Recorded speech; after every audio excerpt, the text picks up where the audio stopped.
But then in BC, Steve, they're basically making it impossible to sell a property that is tenanted. We have moved the goalposts yet again for landlords, which is going to cause rents to go up.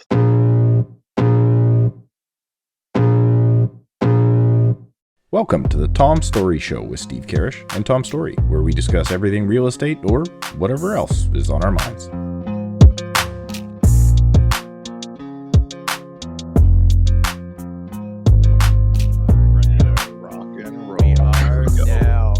Welcome back to the Tom Storey Show. Today is a momentous occasion, Stephen.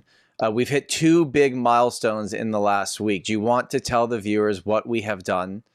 I still can't believe we even have a podcast, let alone that people listen or that we've hit milestones. So what happened? So, well, you're giving away some Blue Jays tickets apparently because you said you were going to do that at 5K.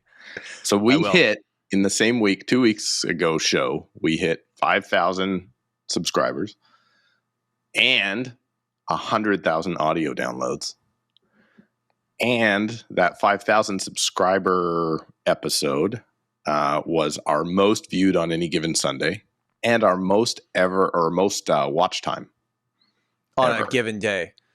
Yeah. And all we had to do was title it something about doom and gloom in the Canadian real estate market, and it got all those views. Andrew, I was telling Steve, I was like, that episode, if we had titled it anything else, half the amount of vieys that Sunday on YouTube, just because we titled it doom and gloom, which was just like us being cheeky because it wasn't actually doom and gloom. Well, a little bit, but it took off. Steve is always doom and gloom. Oh, he is. And everything's a pyramid to scheme. I'm the pumper. I am the pumper. Are you getting the opposite comments now, Steve, where people are saying to you, like, stop saying the market's going to crash? You're like, wait a sec. Yeah. Well, what am I supposed to be? On my main channel, I got called a perma bear the other day. I was like, wait, what? Like, you're damned if you do, you're damned if you don't.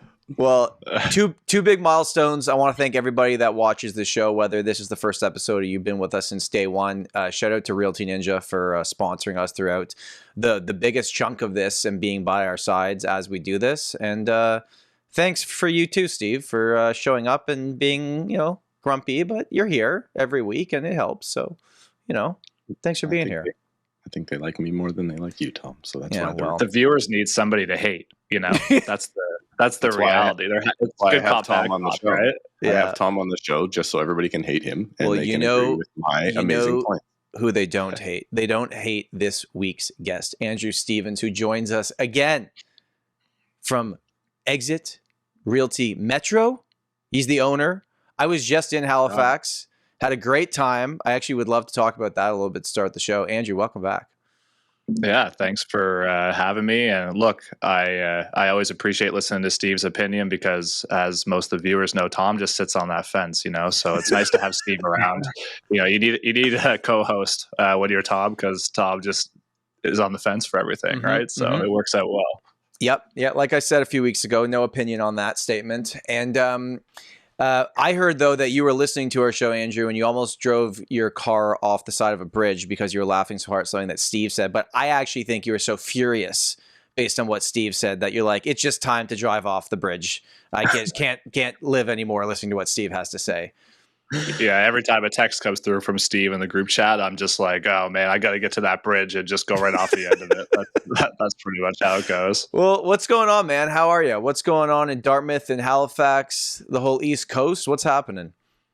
Yeah, so obviously coming into, best time of year here in terms of trying to not work, trying to get some golf in, some drinks with some buddies and some personal family time and all that kind of stuff. But personally, I've been extremely busy the last 60 odd days. To be honest, the last 2 months, probably the busiest time for me since early 2022. Wow. And I don't necessarily think it's the market necessarily. I think some of it is just kind of a fluke. You're working with a bunch of buyers that are looking at difficult price points, which here would be anything sub 500 or 550 is pretty tough. So I was working with like a lot of first time home buyers looking in, those ranges from, low to mid fours or maybe around 500. And then just randomly you end up you're in competing offers pretty much all the time. But randomly one Monday, I got like 6 accepted offers all on the same Monday, and they all had the same condition dates because, I assumed I wasn't going to get them all.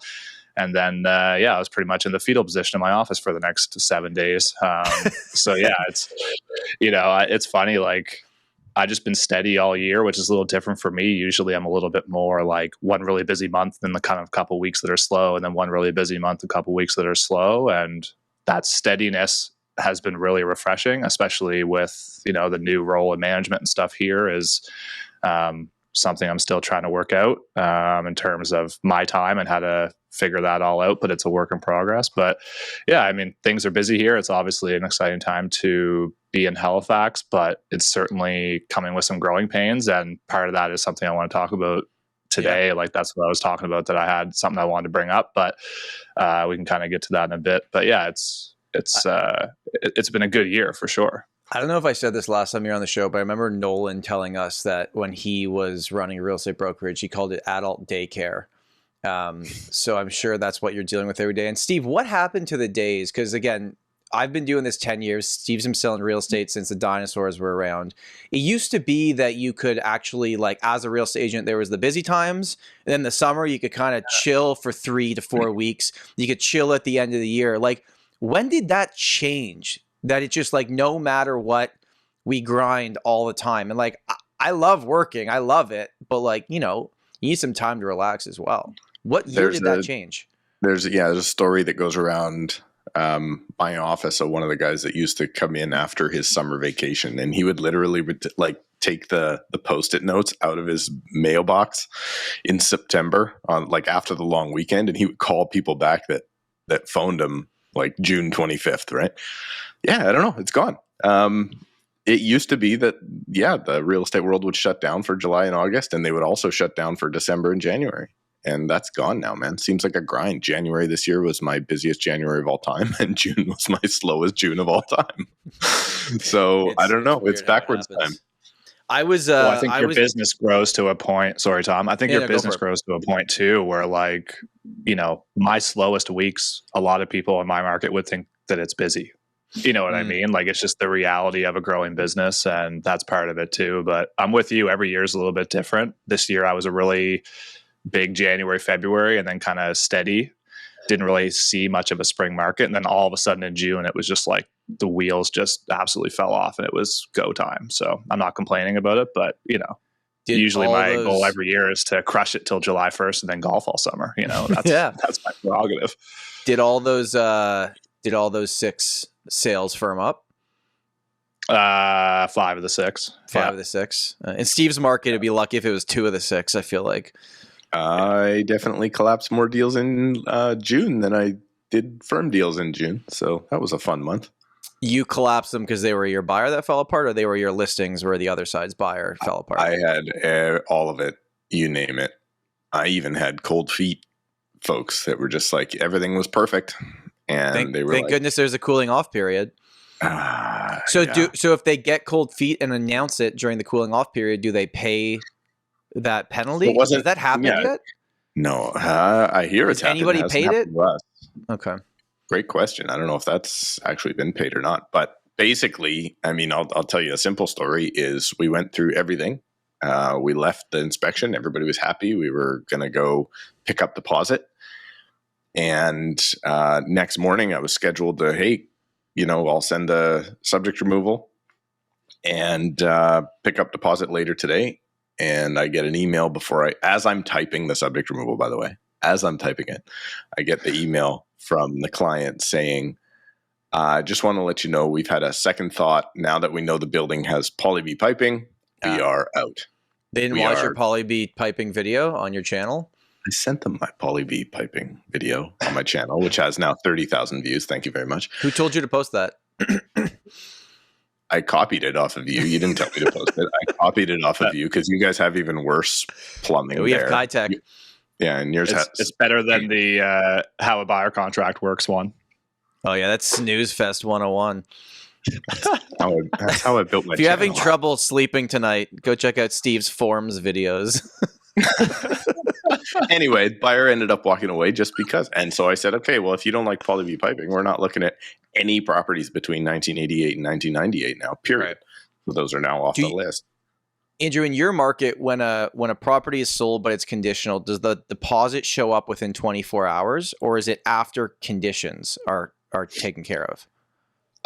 Usually now we would line it up with the same date as conditions, so 5 to 7 business days would be pretty typical. But in some cases, especially when you're working with more of like an old school agent who's been around a while, or some cases in like a multiple offer situation, I might put it in within like the first 24 hours just to kind of, hey, we're serious. We're not anticipating that we're going to need to get this 10 grand back or 20 grand back, whatever it might be. And Steve, did your market change? Because I know it used to be that way. Are you now getting the deposits pretty quickly, like before the cooling off period? No, it's been no. So if you write unconditional, one of the tricks is to write your deposit after the cooling off period. Right.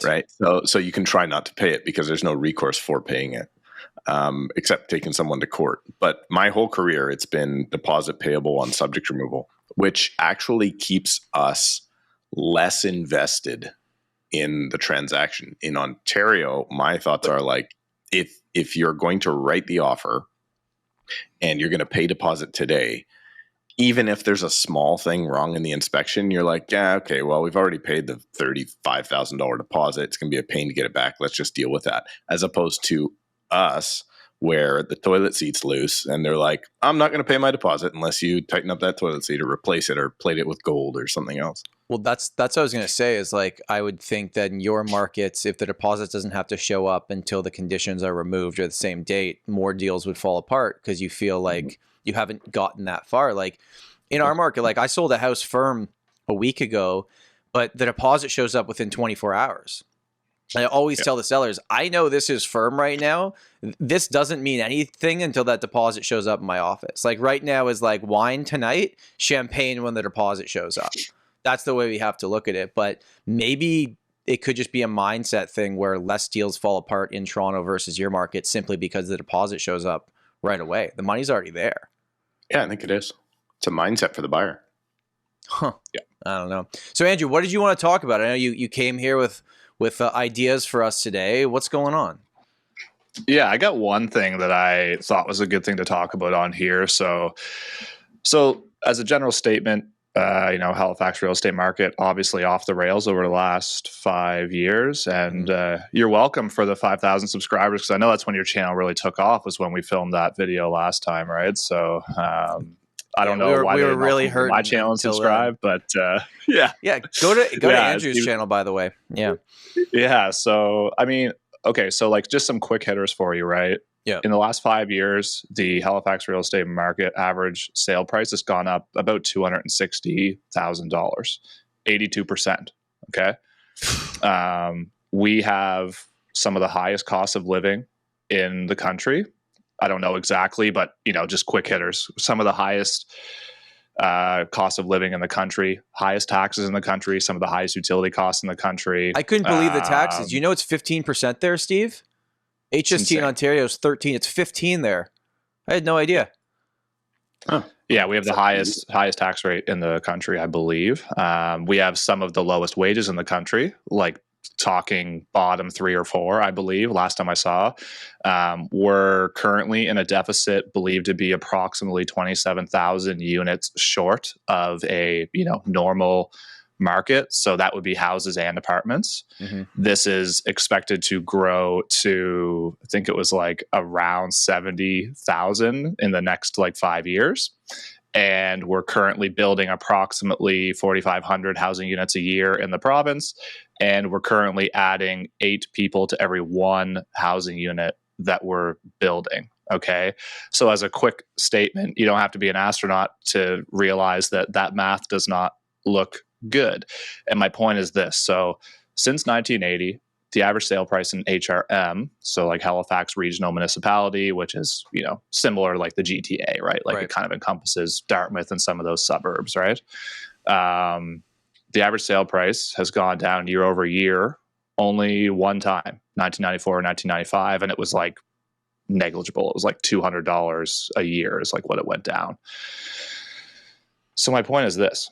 Hey, real estate agents, I'm going to ask you a very simple question. Are you proud of your current website? If there's any hesitation in your answer, what I want you to do is go to realtyninja.com/Tom. They provide amazing websites for the real estate industry at an affordable cost. Steve has been using them for over a decade. realtyninja.com/Tom. If you look at the numbers and you look at the stats and the metrics, to me, it's very difficult to have the idea that this is not going to keep going, right? Like that the sale price is not going to keep going up. So right now, year over year, we're up about 3.5% on the average sale price. I believe this will be closer to 5% by the time we get to the end of the year. We're up in sales too. So houses are more expensive, but we're selling more of them. Sales are up about 5%. They were up a lot more the early part of the year.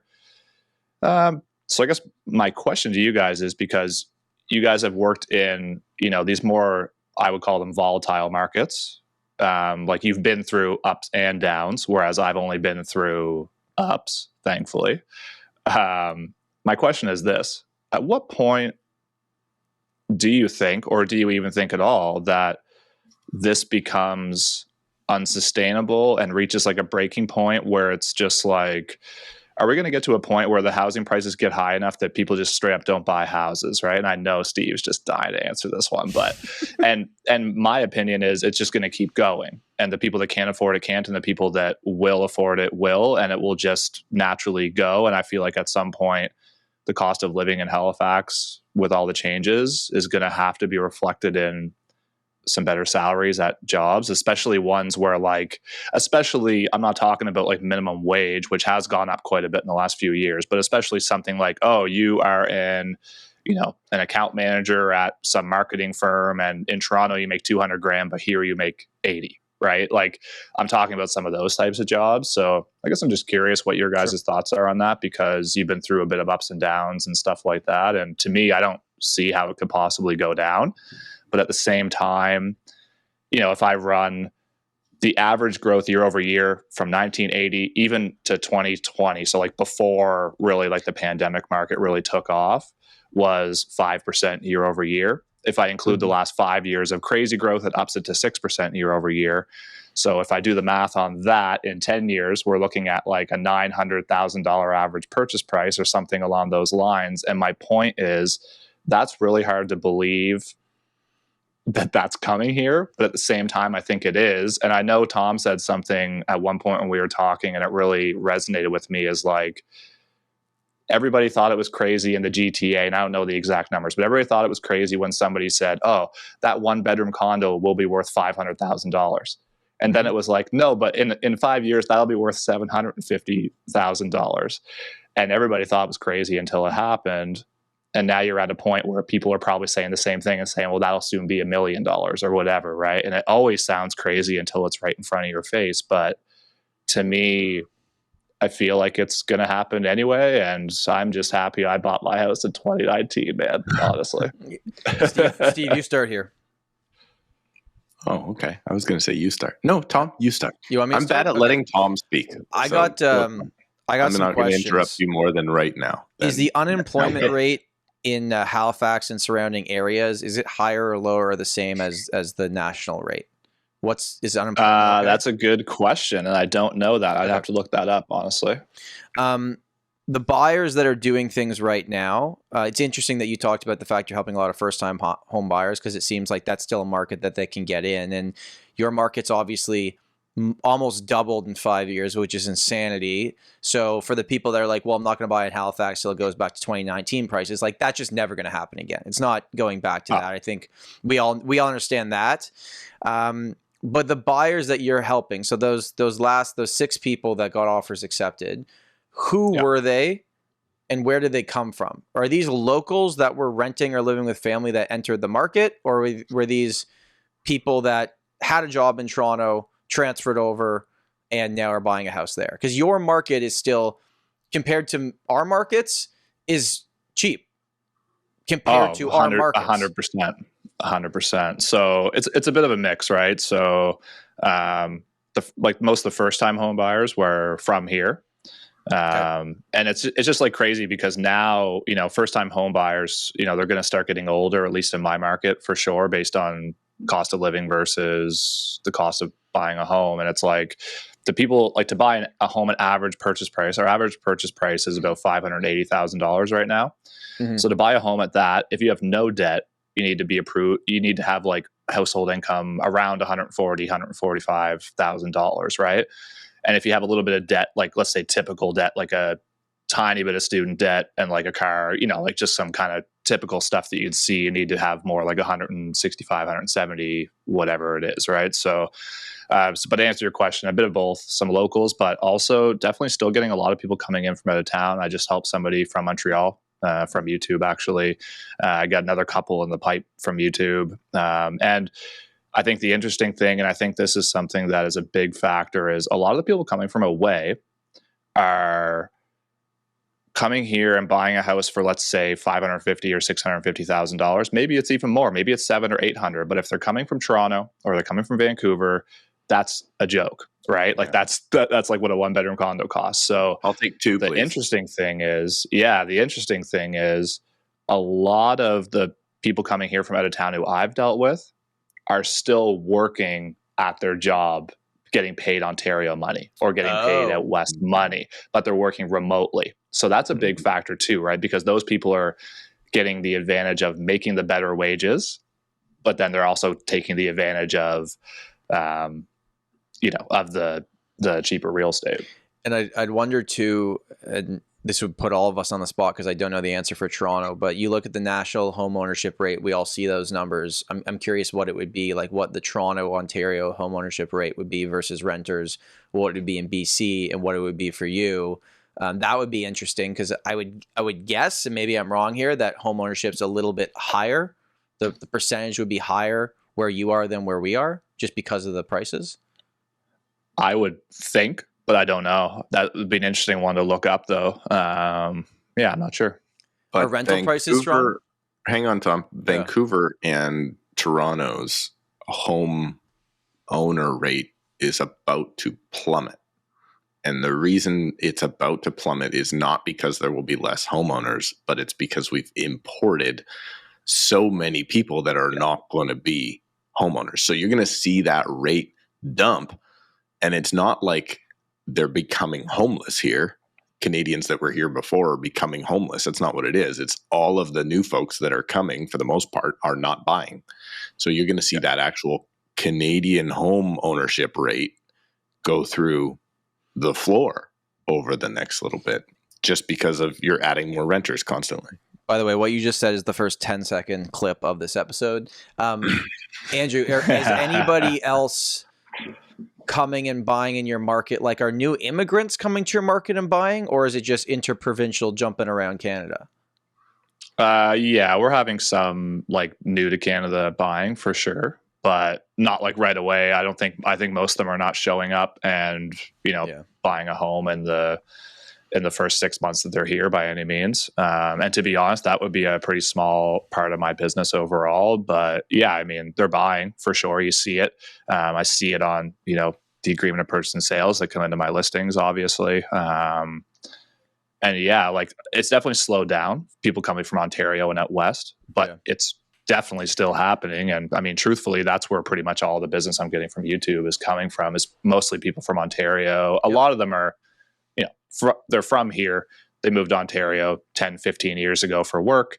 Now they're maybe early 40s with, a couple kids that are maybe around 8, 10 years old kind of thing.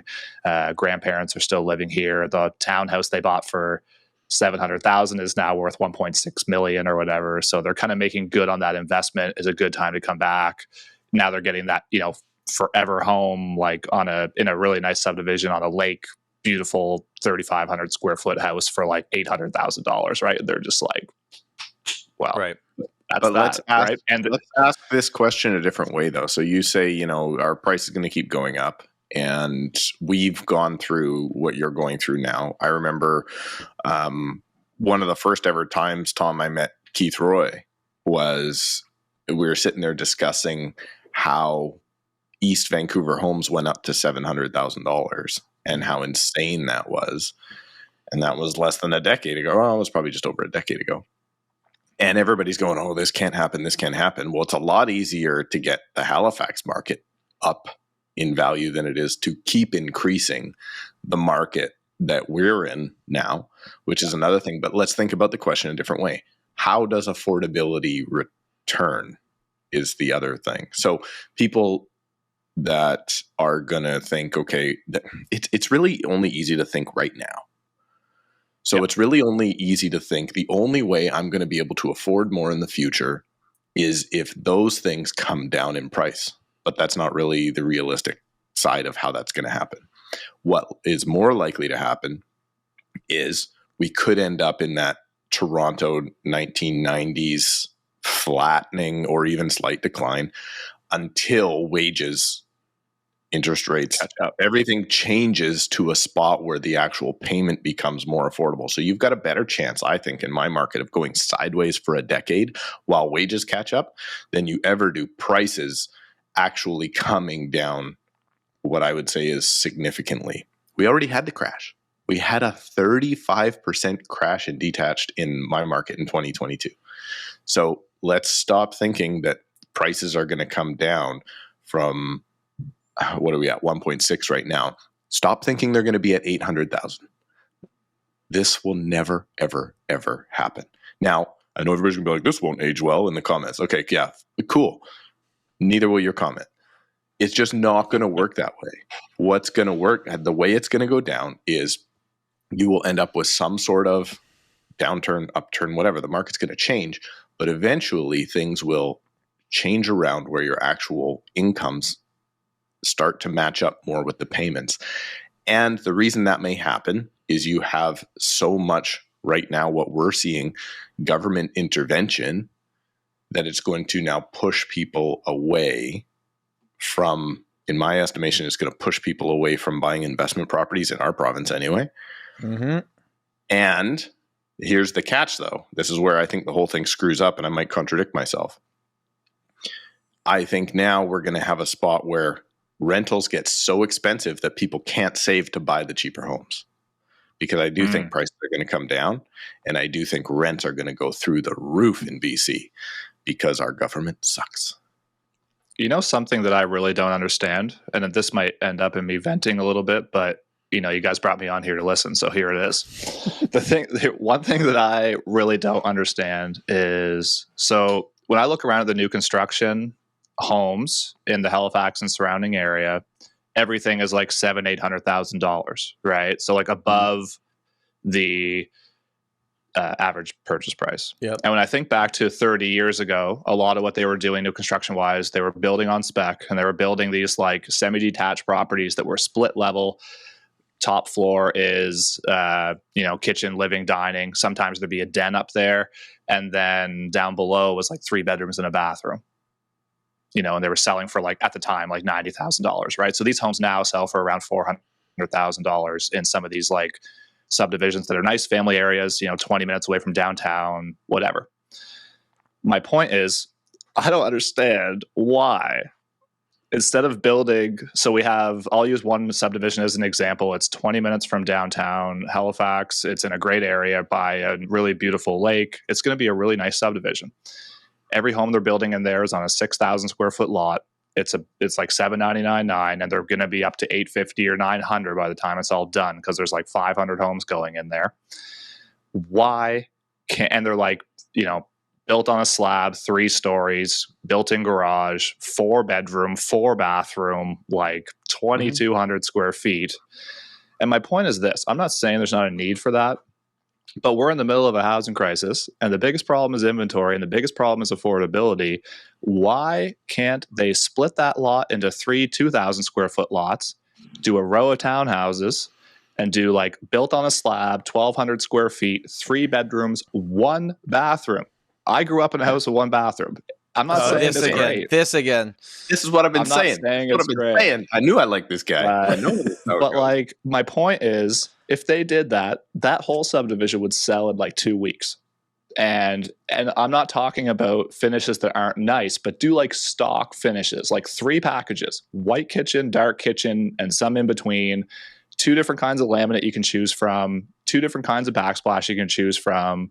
You could still do like really baseline like quartz and laminate and stuff like that, but it doesn't need to be these like HGTV ridiculous high-end homes. And to me, that it just like, it wouldn't cost the developer anymore. They might even make more money. Can I take some guesses? Like, it drives me crazy. This specific developer, are they known for making premium product? Yeah, but they pretty much all are now is the problem. Like there's no low quality product going up. They're all low quality, but you know what I mean. Yeah, maybe for them it's like they don't want to make something with their name attached that's not higher end because that's their reputation moving forward. Perhaps there's that.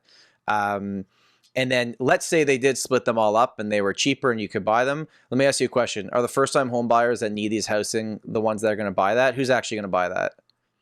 Yeah, that's what I'm saying. And there lies the problem. Maybe you get some investors coming in, right? But you get that the people from BC and Ontario, their ears would perk up and go, okay, it rents for this. I can buy this. Give me 3 of them. Yeah, but that's still housing. Yeah. I know. Yeah, we can go down this path if you want. Like no. But I grew up. So I haven't told this story before. I feel so happy. I grew up something for us. Yeah. Yeah, I grew up in AHOP. So AHOP was something in the 70s in BC, affordable housing projects, right? Okay. But what they did back then is it's not like the projects, like you're thinking if you're watching a 90s LA gangster show, it was affordable building. So they were still like 7,000 square foot lots back in those days. But the house was built with 2 bedrooms upstairs and a small kitchen and a small living room and 1 bathroom. And then there was an unfinished basement. And people could put in a second toilet downstairs if they wanted, maybe a rec room, maybe if they're lucky, another bedroom. And the rich kids lived with the 3-bedroom up houses that were built not in affordable housing. But that's the type of thing that we're talking about, right? Like it could be done. Somebody, I think, put in the comments on that episode the other week, Tom, that it was like, listen, if you're doing 400 units and it's $10K per bathroom, eliminating 1 bathroom, plus the profits, plus whatever. And my thought is even further than that. And people hated me on my channel when I suggested this. Laundry. We don't need laundry in every single unit. We don't need plumbing. Okay, you do. Oh, man, that's going a little bit far. I always wondered why Steve always pees outside. Now I understand. He had 1 bathroom growing up. He's used to it. He grew up before there was indoor plumbing, right? So he's used to that as like a general lifestyle thing. 2 bed, 0 bath. For tenant, landlord, or homeowner insurance policies, go to squareone.ca/the Tom Storey Show. Use the link in the description. Save $20 when you start your free quote right now. No, but like, for instance, if we're going to really look at who needs kitchens, sort of thing, we can just go order food at restaurants. I don't. I just need to skip the dishes. Why even have floors? No. But like if we're literally looking at like, how do we house these people, particularly in rentals, particularly in purpose-built rentals? 1 bathroom, 2 bed, 1 bathroom, 3 bed, laundry down the hall, 1 laundry for every 10 units. Like this is, everybody's like, how, heaven forbid, I can't have my own laundry. Why can't it be affordable? Like before, when people didn't have their own laundry. Can I tell you nothing came with laundry in an apartment style property in BC before 1984. The 3 things that every condo buyer puts at the top of their list is we want central AC, we want in-suite laundry, and we want a dishwasher in the unit. That's the 3 things people want. Okay. I'm telling you, every single person. They're like, oh, don't worry. If you're buying a condo, people wanted, Tom, was affordable housing. So you want the solution, or you want to not have to be inconvenienced, walk down the hall and do your laundry. Going back to what Andrew was saying, though, is like trying to make sense of the Canadian real estate market makes you go insane, because you're like, well, why don't they just do this? There's obviously a reason that the developer isn't doing that, right? There's got to be. They're risking a lot by building these and selling them. Like there's a big risk there. So I'm sure they've run the numbers on every solution. Well, right. As in Toronto, it's like, well, why are we building all these stupid little 1-bed condos? Why don't we build real livable 3-bedroom family properties that they started forcing developers to make a certain percentage? Nobody bought them. We all said we wanted this, and then no one bought them. And then now, you know what penthouse means in a Toronto condo? It means being in 500 square feet on the top floor. Yeah, nice. Because they can make way more money selling a bunch of 1 and 2 bedrooms up there than 2 massive units. But it's not going to work for long. Not here. I'm wondering who's going to buy those now that we're going to have a mass exodus of landlords in BC. I don't know. Every time people leave, somebody else shows up if it's at the right price. So, are you guys seeing people leave your market going to Calgary? We've had a few. Is this about to happen, or is it happening? It's happened. It's happening. It stopped. It stopped happening. Not as crazy as it was. I didn't have that many clients that picked up and moved there. I had a lot of clients asking about buying investment properties there. Interesting. So I'm not sure how much of it were people actually changing lifestyle versus just putting money in a property out there. They're hoping that Calgary becomes our next, like the next market where things go stupid. That's basically. Well, because we've had 5 years of no growth for Toronto condos, and now they're saying, well, Calgary hasn't been doing well for a long time, but it's on the uptick. Let's put our money there. And what about that upside of your 2.5% increase there, Tom Storey, for your rent next year? Hold on. Below inflation. I don't want to get to that yet. I want to start with a question for Andrew. You did a video recently on your channel that was great, and me and Steve have been talking a lot about first-time home buyers. What can we actually do for them? Is there anything that the government can do without interfering too much? And people didn't like a lot of my ideas, which is like extending amortizations. Yeah. I forget what else I even said. It doesn't matter. It's like, yeah, well, that'll just bring more demand. Yeah, I know. But what else do we do? You guys actually just did something for first-time home buyers. I'm curious if you think it will make a difference or move the needle, and what are they doing? And should we in Ontario and BC look at this and copy it, or is it just political jargon that people like and it's a headline? Well, like most government announcements, I would say option B is a little bit more realistic than the first option. But look, so we have what you're describing is the down payment assistance program. We've had that for, I don't know, probably a while now. I don't even know when it came in, honestly.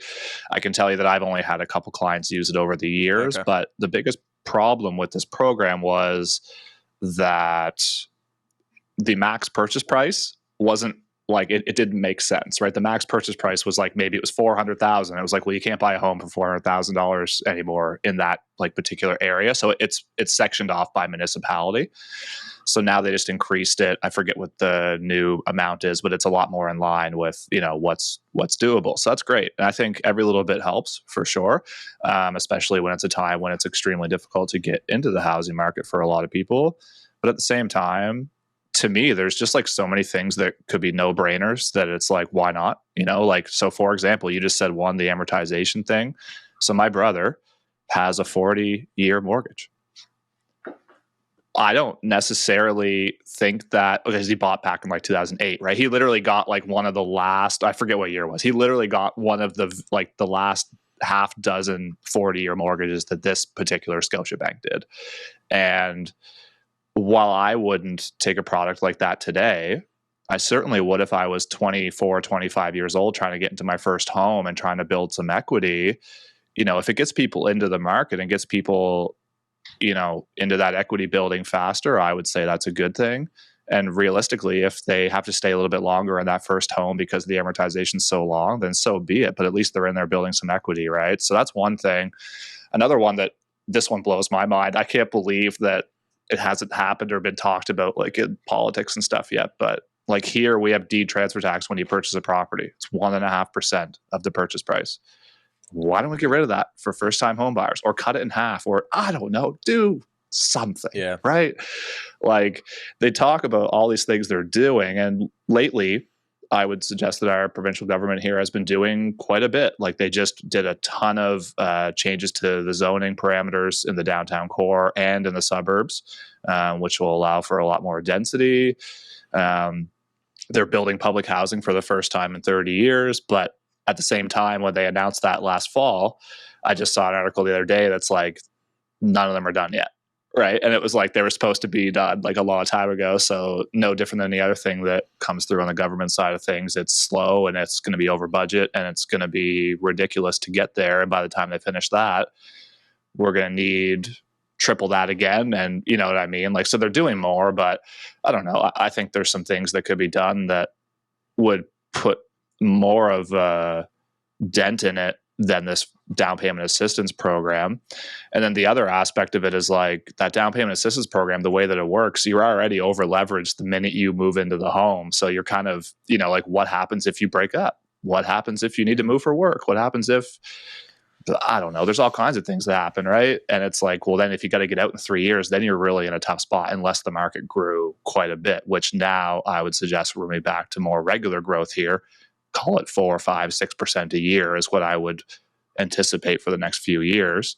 And then realistically, as soon as rates start coming down, that's probably going to just put a little more upward pressure on pricing again. So I don't know. Is there anything different they're doing in Ontario and BC? And I doubt it, because you guys' purchase price is so crazy. It would be hard for them to really such much, a right? joke with the, like, what we would call land transfer tax. The double land transfer in Toronto was brought in, I believe, 2008 by David Miller when he was mayor. And at the time, the average sale price in Toronto was like $400,000.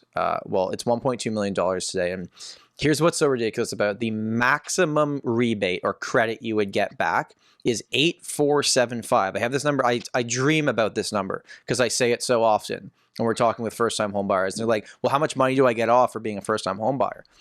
And the max is literally every single person I talk. That's a problem if we have a rebate where every single person gets the maximum rebate because of where the price is. Like, something needs to shift here. And removing that for first-time home buyers, I understand, would take a few bucks away from the provincial municipal government, but it would help people get into the market. It's such a crazy... Yeah, it takes a lot of money away. But what are they doing with that money? Are they doing anything that's helping you get into the market for the next generation? Doesn't seem like it. No, well, this is a good point.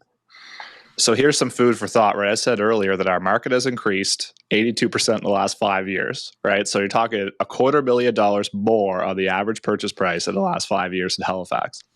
Over the pandemic, there's no doubt that the municipality and the provinces are making more money than ever on de-transfer tax and on municipal, like, property taxes, right? Well, that's over the last few years, all we've been hearing from the government is stop spending money, and they're the only ones that are spending more than ever before, right? So they're making more money than ever before, yet our budget deficit in Nova Scotia looks the exact same as it did forever ago. And it's like, so all this extra money is coming in, but we still have the same problems. We still have the same issues. We still have the same healthcare, which is a disaster. Housing is a disaster. Schools, and we're bringing more people in than ever. And I'm all for immigration, but I think there's a more responsible way to do it, and I think we should be leveraging people that are coming here for their skill set instead of having them drive an Uber when they're a structural engineer or when they're, whatever their trade is or whatever their profession is. These guys want to work, and they should be put to work within the field that they're capable of working in. And we're just not seeing enough of that. Do you think that the new immigrants that come here that are younger, that take those potentially entry-level jobs or minimum wage jobs, is it because people that were born in Canada just aren't applying for those jobs? Is that why we need to have the immigrant? Like, let's have that realistic conversation. Steve, what do you think? Like, is that what's happening? We're just too lazy as people born in Canada to want to do those jobs, or the kids that used to take those jobs when they were in between university are like, no, I want to hang out with my friends this summer, and I don't want to work at Tim Hortons, whatever it is. Around my neighborhood, I hear that the issue is that those kids can't get those jobs because they are applying for them, right? You got to think, like, if you have a low skilled job, let's say you work the Wendy's drive-through, somebody's gonna be like, that's a high skilled job. I think if you put me in that job for a day, I'd struggle, just to be clear. It'd be very stressful. Let's call it a different skill set. Let's just call it that. I just think, though, that if you realtors are a low skilled job, Steve. I was writing the comment for you. If you have the option to purchase someone or to hire someone that is going to work the graveyard shift, any shift, and not complain versus a kid that can only work the 4 till 8 o'clock shift or Saturdays and Sundays and can't work the graveyards. I think you're going to end up hiring the more flexible worker. Sure. And there's no shortage of those more flexible workers right now. So I believe there's a bunch of kids that are not going to get the opportunity to build the skills of learning how to simply have a crappy job. And that is a skill. To learn how to have a crappy job and put up with BS is a skill that kids need to learn. And that I do believe that opportunity is being taken away from them for sure. My university job one year, I worked for TD through this other side of the company, and safety deposit boxes in the back of the banks. They hadn't audited these things for we were going back to the 80s. People just weren't paying, and they had no idea, and the stuff was just sitting there. So we were sitting there with a spreadsheet and just going one by one by one, seeing who hadn't paid and how long they hadn't paid for. And finally, the end of the summer, the big thing was we put stickers on all the safety deposit boxes that need to be drilled into. And I was so pumped. I'm like, I want to be there the day they're drilled into and we see what's in them. And then my job was over and I went back to school. I didn't get any of the fun part. I just sat in front of a computer all day looking at spreadsheets. But, that job sucked. But I woke up every day and I worked with someone older than me, and I learned a lot. But it wasn't fun. I wasn't pumped to go to work every day, but All right.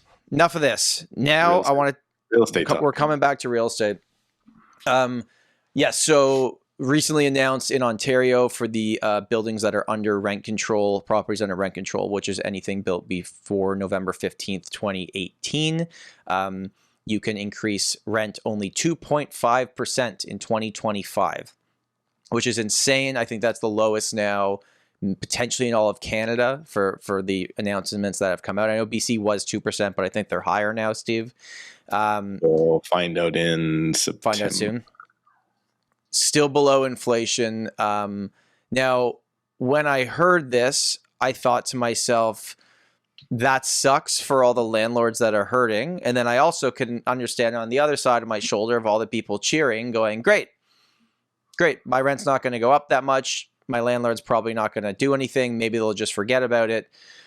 I don't know. I think it's ridiculous. We're stuck. We're stuck in a situation with our half rent control here, where some of it's under it, some of it's not under it. And I don't know how this ends. But then I think okay, well, that's not that bad. If it was 3%, people would have had the same opinions to it. But then in BC, Steve, they're basically making it impossible to sell a property that is tenanted. We have moved the goalposts yet again for landlords in this country, which, in my estimation, is going to cause rents to go up. There's no way it's not going to happen. They've done a lot. They've done so much, but they went too far. Ravi, you fucked up. Whoa. You went too far. That's a two-time guest. You were riding this. I love you, Ravi. You fucked up. You did terrible. You've gone too far. I actually don't even think, this is not Ravi's words, this is my words. I don't think Ravi would have been so stupid as to put this rule in. And I think this is coming from the top. This is David Eby. Look, my thing here. It's kind of funny. I'm freezing on my end. The government is coming in to stop me from saying this, Tom. As you had a controversial opinion on this. So what does this actually mean for the market? What does this mean? Break this down. Break this down. Here's what they've done. They have changed it so to serve notice for me to get into my own property, it's gone from 2 to 4 months. Okay. So think about this for a second. If it's right before the end of the month, I firmed up my sale and I serve notice by the end of the month. And let's say the end of the month is July. Nothing like a July sale and a next year closing or November, December closing. So now what is the earliest possession I can do? It used to be October 1st. Now it's December 1st. I sell my property in July. Now, okay, good. Thank you. We're protecting the renters. Great. I appreciate that. We're protecting the renters so they have more time to find somewhere else to go. Okay. Let's say that's what we're doing. Here's the problem. That property is now going to sell to who? to somebody that doesn't have more than 120-day rate hold. That's interesting. You now are not able to secure your financing for long enough. It's absolutely a disaster. And to make it even worse, now that's one side of it. You then also have to occupy the property for 12 months yourself as the owner.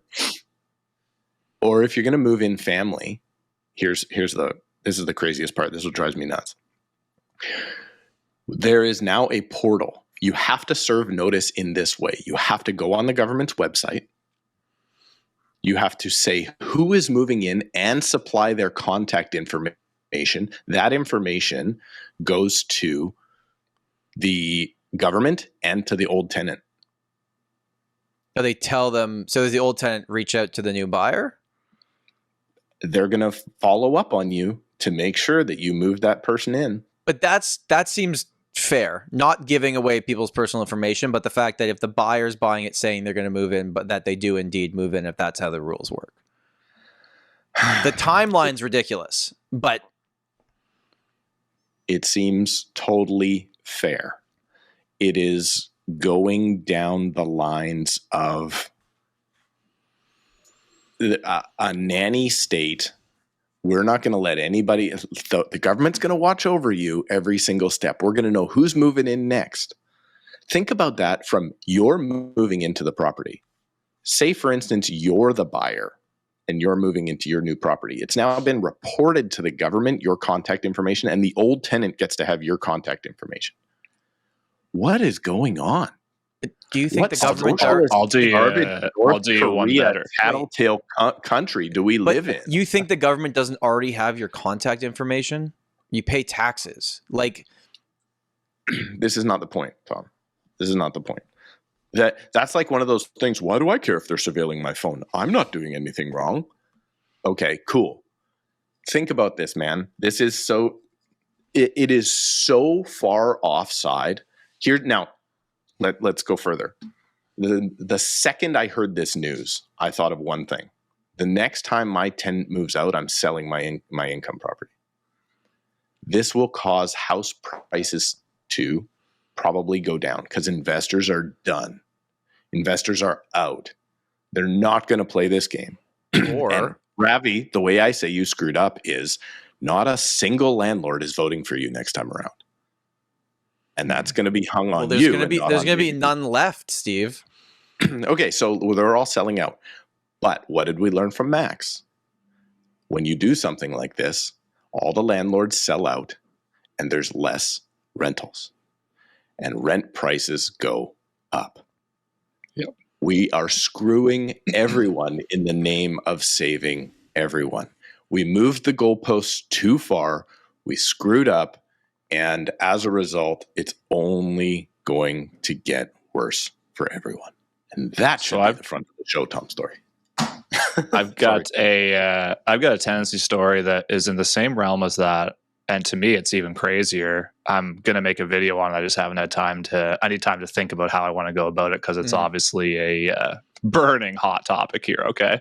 So pretty much every video on my channel that's exploded over the last little bit is talking about one of two things. One is the housing crisis and one is the rent cap. And the rent cap videos, let me tell you, those ones are spicy and they get spicy in the comments, right? So we had rent control put in 2020 during the pandemic. They actually retroactively put it in. So like I had people that bought a multi-unit property and had the rents increase like on the anniversary date of the leases, and then they had to put them back because they retroactively put it in, which is insane. So that rent control has, at the start of this year, gone to 5% year over year. But here's the tenancy story. This was in the news not that long ago. So if you're buying a property, like Steve said, you can give a certain form as notice. It's called a DR2 form. And that will, 60 days from the first of the following month, right? And you got to provide a sworn affidavit that you're moving in or a close family member's moving in. Now, I'm not saying that people don't take advantage of this and screw over tenants to get out low rents, but, it doesn't matter what the rules are. There's always going to be these idiots that are, skirting that line, right? Like, it really doesn't matter. there's always a way, right? So now the way in our market is they do fixed term leases. So not the ones that, like, we have periodic and fixed term. Periodic go, they renew automatically unless the tenant gives notice, right? So now most landlords are only doing fixed term leases. So I have Tom in my unit, whatever, I'm backwards here, but Tom in my unit who is paying $2,000 a month. I let his lease expire because I can only raise it 5%, which puts it at whatever. But instead, maybe I can get $2,500 out of Steve if I let Tom go and get a new renter. So that's how they're getting around it now, right? And now there's all these legal aid, all this stuff that's talking about you need to abolish fixed term leases and all this stuff. Oh, don't worry, we did that in BC. Yeah. So my story is the other way you can get people out is, if you own a property, you can serve them what's called a Form J, saying that you are moving into it or that a close family member is moving into it. And that basically strikes up a tenancy hearing. It's not like automatic that this just happens.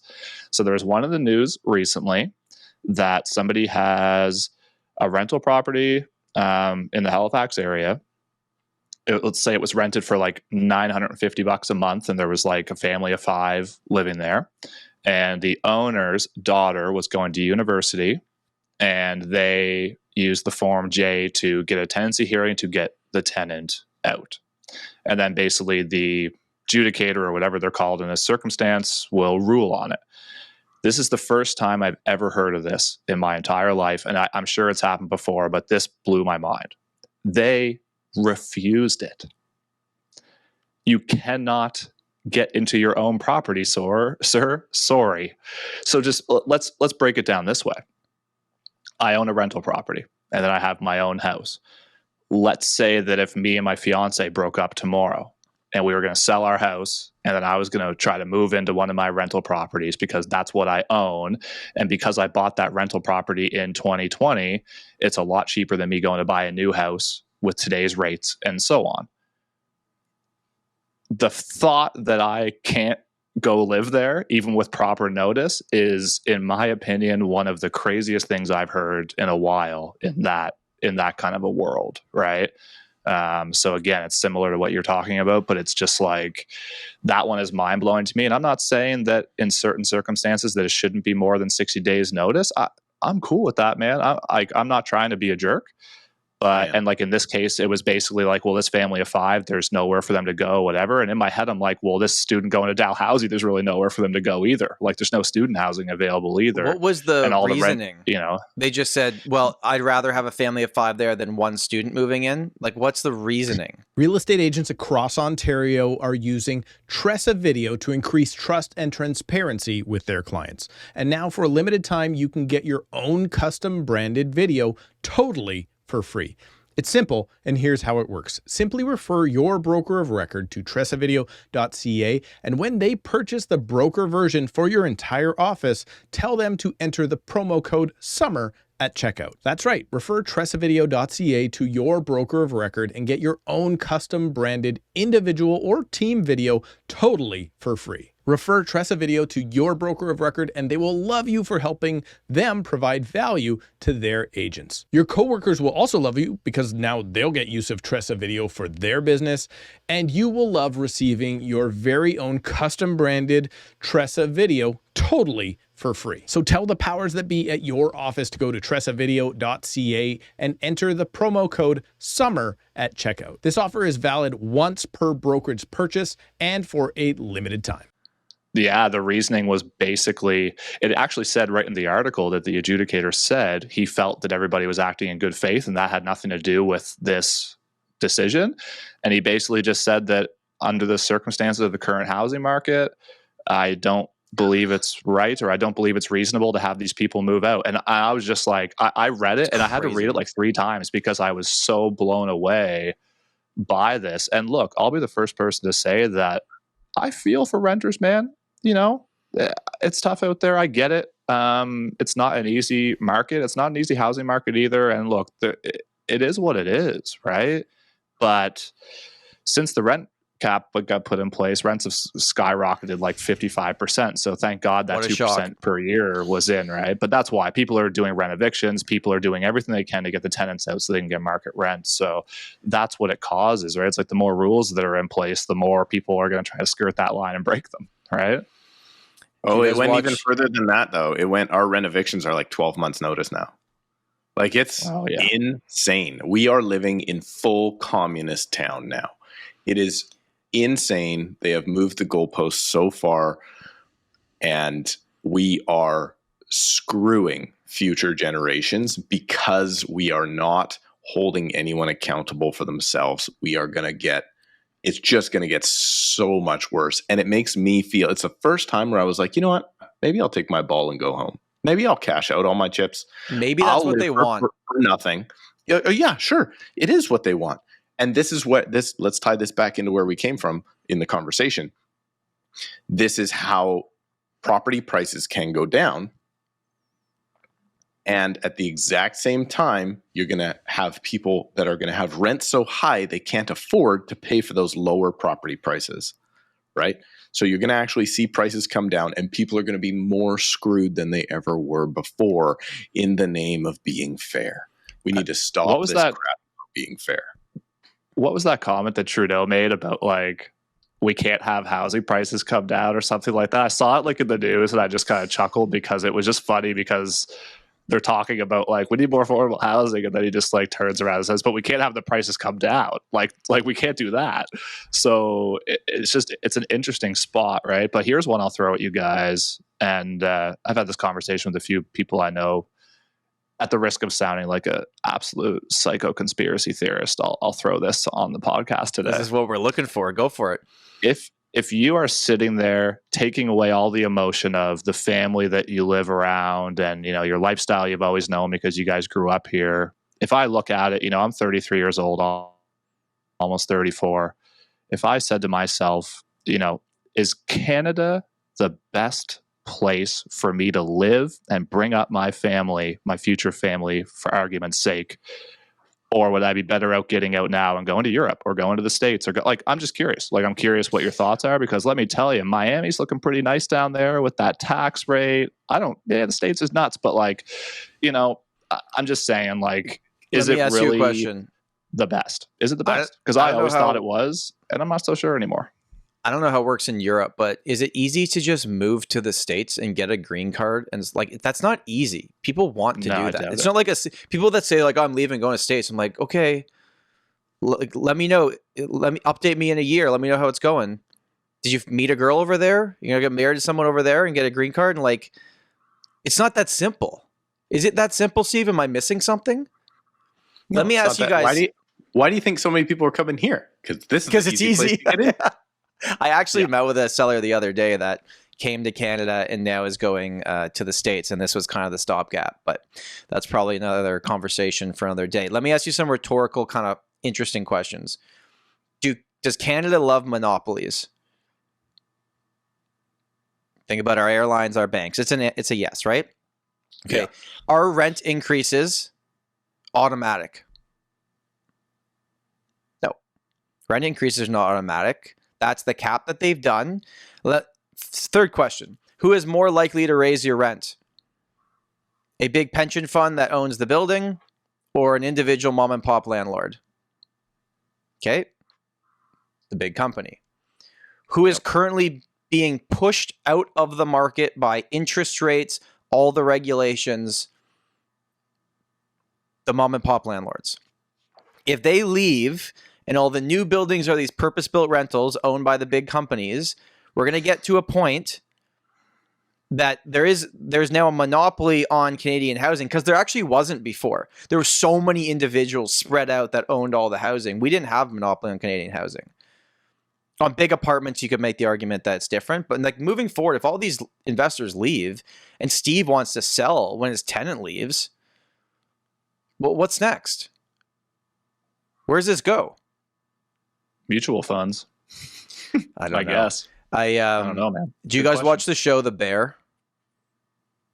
Not the new season yet. Okay, so season 3, I won't give anything away, but there's just one episode where they do like an episode on an individual character, one of the line chefs, and it's like an episode in the past. So they show how she got to that moment in the show, and she's 40 something years old. She lost her job that she'd been working at for 15 years. Her husband's a doorman, but doesn't make a lot of money in there. It was this a really emotional episode, and he was like, "Did I fail you?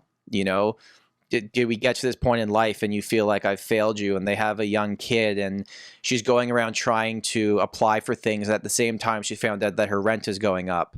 And I was watching this, Steve, being like, if I previously had no emotions about housing and rent caps and things like that, like on the other side of everything and the decisions that Ravi has to make, you're looking at people that are struggling, that are real human beings, that it's not just a numbers game to them, it's their life. And if you kick them out of that place, what happens next? So it's like, you better be careful with your answer next, Steve. Why? What are you going to do? Hit me from Toronto? I already told you. Andrew's the new co-host. So go on. This is your last words on this podcast. You might need it. No, we need to stop. Okay, so you said what can be done to help these people? We need to stop helping these people. We need to stop helping everyone. But some people just need a little bit of help. You had your time, Tom Storey. Kiki told us in her episode that people that they helped get over some troubles in their life, 90% of them never missed a mortgage payment again. Some people just need a little bit of help. You're taking it too literal, I think. What my thought is we have, is it fable? Maybe it's a fable. I don't know if I'm using the right word. We have something in our storytelling in our society, which is teach a man a fish or give a man a fish. And right now we're given fish. And so as a result, we only have people that don't know how to fish. And Tom, you know how to fish. Give me your damn fish. You've done all the fishing for your family and you've provided a good outcome for your family. So now it's your responsibility to provide the good outcome for everyone else's family who's sitting on the shore, not fishing, with waiting for the fish to come. There's levels. This is our society. Though. I'm just saying there's some people fishing without a worm on the hook because they don't know how to fish. If you could just give them the worm, it's not giving them all my worms or all the fish that I caught. It's just giving them a little bump.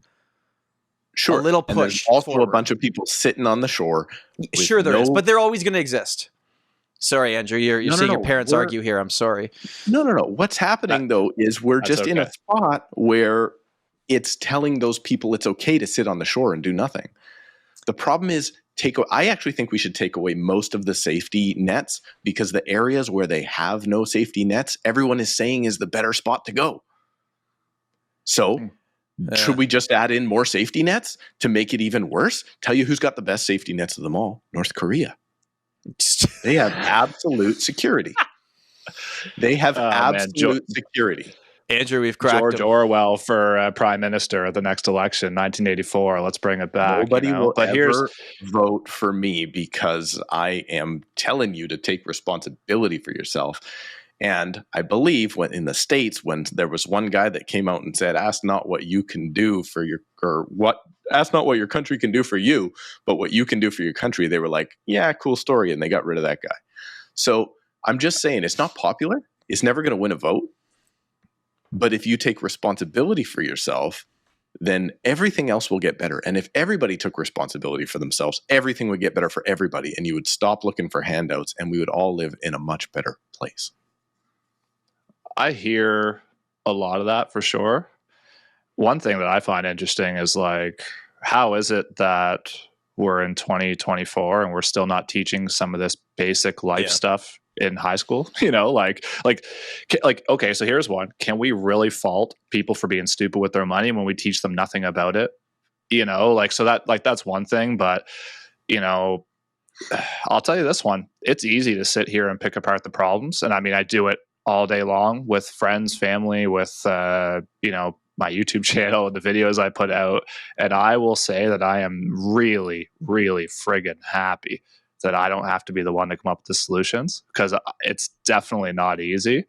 But at the same time, do I think that some people could be doing a better job who are in these decision-making roles? Yes. And something I think that I've come to realize more as I get older, and as these government decisions affect me and my business and my industry a lot more than ever before, is that unfortunately, I don't necessarily think that, and by don't necessarily think, I mean, I don't think that the people in these major decision-making roles, both in my province and in my country, are any smarter than I am. And that's a little bit scary, to be brutally honest, because while I don't think I'm an idiot, I'm certainly not an astronaut either. So, it's that's something that I never really thought of before until like the last few years. And I'm just kind of like, I like to think that these people are way smarter than me. But if they were, they wouldn't be doing politics, because those people in my market, for example, are working for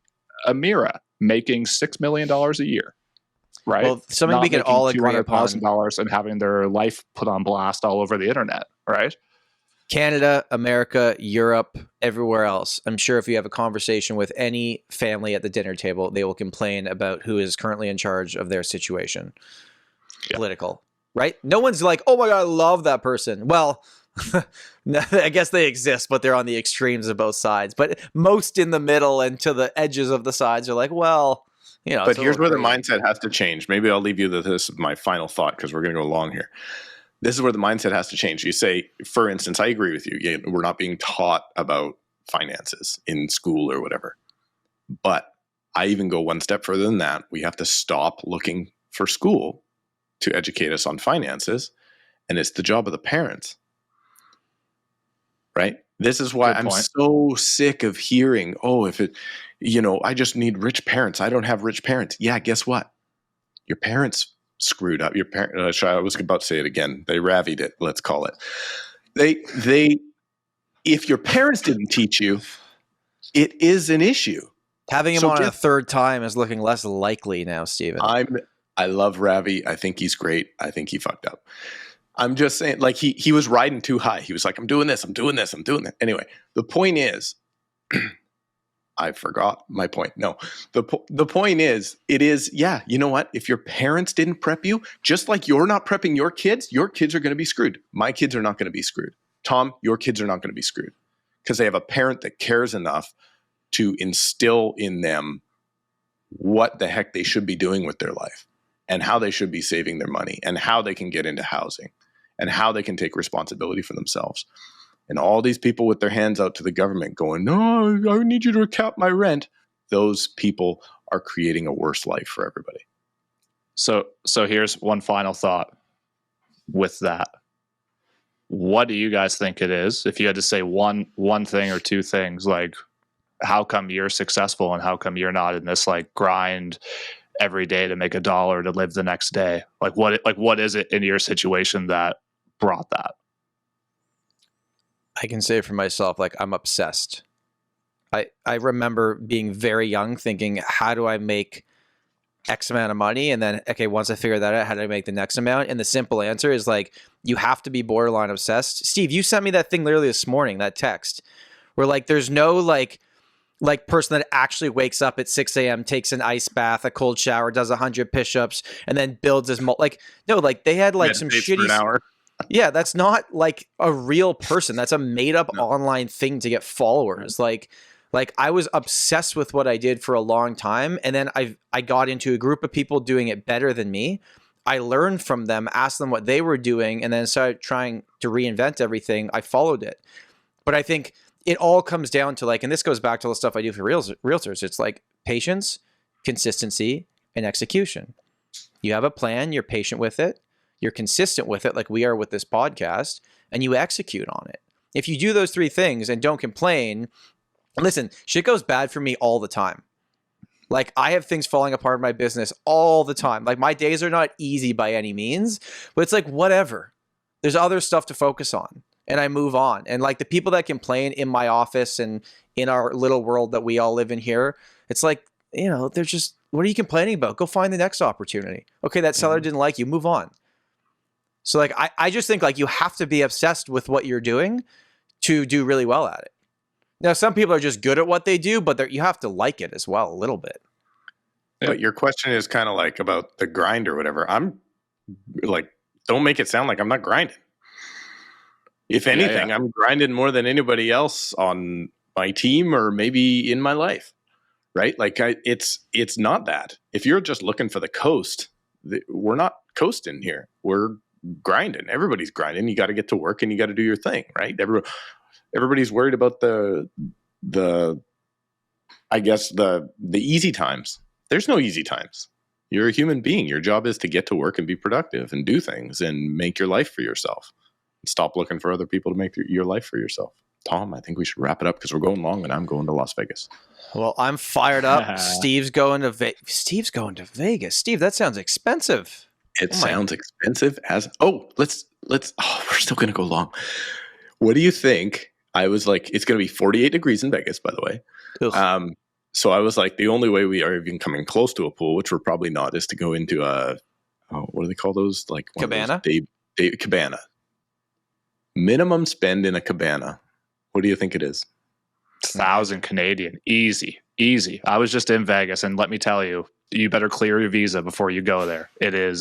I had a great time. It was my first time. It was for a buddy's bachelor party, and I won't tell you what our club bill was on the Friday night, but it was a huge number.